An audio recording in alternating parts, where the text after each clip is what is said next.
একজন মা আমাদের কাছে এসে বললেন যে আমার বাচ্চা হ্যান্ড ফ্ল্যাপ করছে, এই জিনিসটা একটু থামানোর ব্যবস্থা করুন, কোনো ওষুধ পাওয়া যাবে?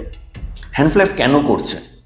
একটা কথা বুঝতে হবে যে আমরা নিজেরাও বিভিন্ন সময় হাত পা নাড়াই। আচ্ছা, কখনো এরকম হয়েছে যে আপনি পেনটা নিয়ে এরকমভাবে নাড়াচ্ছেন বা পাটা তুলে আপনি নাড়াচ্ছেন? খেয়াল করবেন যে এখানে একটা ইনার অ্যাংজাইটি কাজ করছে।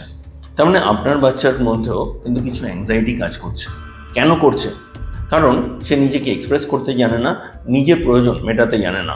তার মানে যদি তাকে প্রপারলি সাপোর্ট না করে আপনি হ্যান্ড ফ্ল্যাপিং বা এই ধরনের রিপিটেটিভ অ্যাক্টিভিটিস সরাতে যান, তাহলে কিন্তু হবে না। সুতরাং বুঝতে হবে যে কেন ও এই রিপিটেটিভ আচরণগুলো করছে।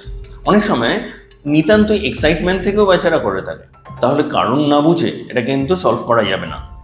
যদি আপনার সন্তানের এই ধরনের সমস্যা থাকে, যোগাযোগ করুন এবং আমি আপনাদের জানাবো যে কী ধরনের ফ্রেমওয়ার্ক আমরা বের করতে পেরেছি যেখানে আউটকামস এনশিওর করা যেতে পারে। কিন্তু তার আগে সঠিক সিকোয়েন্স আপনাদের বুঝতে হবে।